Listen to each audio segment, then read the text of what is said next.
यह नक्शे का आखिरी सिरा था, जहां जमीन हवा में तैरती थी और पेड़ों के पत्ते चांदी की तरह चमकते थे। पिप छोटा सा लोमड़ी चट्टान के किनारे खड़ा था। उसके हाथ में एक कंपास था जो किसी दिशा को नहीं, किसी कहानी को ढूंढ रहा था। पिप फुसफुसाते हुए, यही है बार्नबी, पुरानी किताबों की खुशबू।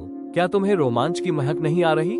बार्नबी, मुझे तो बस गीली काई और मेरे दुखते जोड़ों की महक आ रही है। किस्मत हमेशा चढ़ाई पर ही क्यों मिलती है? पिप हंसते हुए, क्योंकि ढलान होती तो फिसलन बन जाती, और सबको फिसलन पसंद होती है। पिप ने कंपास पर हल्की सी थपकी दी। सुनहरी रोशनी की एक लकीर बाहर निकली और अंधेरी गुफा की ओर लहराने लगी।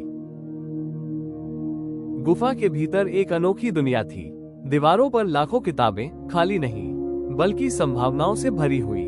बार्नबी, ये है अनलिखी चीजों की लाइब्रेरी, वो सारे फैसले जो कभी लिए ही नहीं गए। पिप उत्साहित, देखो ये वो दिन जब सूरज बिस्तर से नहीं उठा, और ये वो शूरवीर जिसने अपना सैंडविच बांट लिया। तभी हवा ठंडी पड़ गई। सरसराती फुसफुसाहटें चारों ओर फैल गईं। किताबें जमीन पर गिरने लगी। विस्पर विंड, संग्राहक, चोर, या वो किरदार जो बेहतर अंत चाहते हैं? कक्ष के बीचों बीच एक विशाल किताब अपने आप खुलने लगी। उस पर लिखा था, फेबलरा का भाग्य। पन्ने खाली थे। हवा में एक कलम तैर रही थी। बार्नबी गंभीर, पिप, इसे मत छूना। अगर तुमने लिखा तो भविष्य तय हो जाएगा। ना कोई चौंकाने वाला मोड़। पिप, सोच में, हम ऐसा संसार लिख सकते हैं जहाँ कोई खोता ही नहीं, जहाँ चांदी के पेड़ कभी मुरझाते नहीं। बार्नबी नरमी से, बिना संघर्ष की कहानी बस एक सूची होती है, छोटे दोस्त। खाली पन्ने ही हमें आगे बढ़ने देते हैं। पिप मुस्कुराया। उसने किताब को देखकर जीभ चिढ़ाई। पिप, उफ, कितनी बोरिंग। चलो कहानी मुश्किल रास्ते से ढूंढते हैं। अचानक गुफा तितलियों में बदलने लगी। दुनिया पिघल रही थी, लेकिन रोशनी सामने थी। बार्नबी हंसते हुए, तुमने देवता जैसी ताक ठुकरा दी सिर्फ जंगल में टहलने के लिए। पिप मुस्कुराकर, हाँ, लेकिन मेरे पास अब भी वो सैंडविच है। उसने चमकता हुआ एकदम सही सैंडविच निकाला। वे दोनों सूर्यास्त की ओर चल पड़े। हर अंत सिर्फ एक मसौदा होता है। फेबलरा में आपका स्वागत है। यह कोई आम समुद्र तट नहीं था। यहाँ रेत नीली चमकदार थी और लहरों की जगह घूमते हुए गियर और चमकते बुलबुले तैर रहे थे। पिप एक बुलबुले के पीछे भागते हुए, देखो बार्नबी, इसमें तो मैं खुद को नाश्ता करते देख सकता हूँ।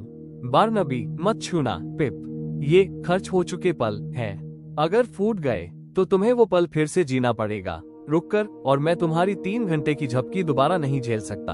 अचानक टिक टिक टिक, एक घबराई हुई आवाज पास आती है। क्रोनो क्रैब, तेज तेज, हटो हटो। सेकंड रिस रहे हैं और परछाई आ रही है। उसे सिर्फ दोपहर का खाना नहीं चाहिए। सूरज वहीं का वहीं था, लेकिन एक विशाल परछाई नीली रेत पर फैलने लगी। जहां जहां वो छूती, गियर रुक जाते। पिप, अरे टिकटॉक किसने बंद कर दिया? धुआं इकट्ठा हुआ और एक लंबा पतला आकार बना। बैंगनी धुएं से बना एक आदमी, जिसका सूट रात के आसमान जैसा चमकता था। द शैडो, घड़ी क्यों चलाते रहना छोटे लोमड़ी? अंधेरे में कोई देर से नहीं होता, कोई बूढ़ा नहीं होता और कोई खत्म नहीं होता। बार्नबी पिप के सामने खड़े होकर, बिना अंत की कहानी नहीं होती। शैडो, वो एक कैद होती है। शैडो ने बार्नबी के अंदर की घड़ियों की ओर हाथ बढ़ाया। पिप को याद आया, उसके झोले में पड़े बेकार से सामान। उसने एक टूटा सा शीशा निकाला। पिप शरारती, ए आसमान देखने वाले, जरा शीशे में देखो, लगता है तुम्हारी टाई टेढ़ी है। पिप ने एक खर्च हुए पल की रोशनी शीशे से टकराकर सीधे शैडो पर डाल दी। शैडो सिसकते हुए, ये आखिरी मसौदा नहीं है फेबलरा। वक्त आखिरकार खत्म हो ही जाता है, और वो धुएं में बदलकर गायब हो गया। सूरज फिर से चमक उठा। समय चल पड़ा। क्रोनो क्रैब ने राहत की सांस ली। उसने पिप को एक छोटा सा चमकता पल दिया। क्रोनो क्रैब, तुमने पूरा 1 घंटा बचा लिया। ये लो, एक अतिरिक्त सेकंड। जब सच में जरूरत हो तभी इस्तेमाल करना। पिप थैले में रखते हुए, धन्यवाद। मैं इसे किसी बहुत सुंदर तितली को देखने में इस्तेमाल करूंगा। बार्नबी मुस्कुराकर, या फिर हमारी अगली सैर 5 सेकंड पहले शुरू करने में। आज ही वो समय है जो सच में तुम्हारा है। आसमान में तैरते द्वीप, बादलों से बने मार्शमेलो जैसे नर्म, लेकिन आज सब कुछ फीका था, रंग जैसे थक गए हों। पिप बादल को उंगली से दबाते हुए, बारनबी, आसमान का स्वाद चला गया है, जैसे किसी ने नीले रंग को धो दिया हो। बारनबी पत्थर का नक्शा देखते हुए, क्योंकि स्काई सॉन्ग रुक गया है। जब गीत नहीं होता तो रंगों को टिकने की जगह नहीं मिलती। तभी एक विशाल परछाई उनके ऊपर से गुजरी। वो थी एरिस, आसमान की वेल, लेकिन उसका प्रकाश मंद था और वो बिना दिशा के बह रही थी। वे एरिस के पास पहुंचे। वो फंसी हुई थी काले चटकते बादलों के जाल में। बिजली की लताएं उसके पंखों में उलझी थीं। पिप घबराकर, वो फंस गई है, हमें उसे आजाद करना होगा। बारनबी, ये बिजली की बेलें हैं पिप, अगर मैंने छुआ तो मैं एक बहुत बड़ा, बहुत चमकता पेपरवेट बन जाऊंगा। पिप ने अपना थैला टटोला। उसकी आंखें चमक उठी। पिप, रुको, मेरे पास अब भी वो अतिरिक्त सेकंड है। पिप ने सुनहरी सेकंड को तोड़ा और समय रुक गया।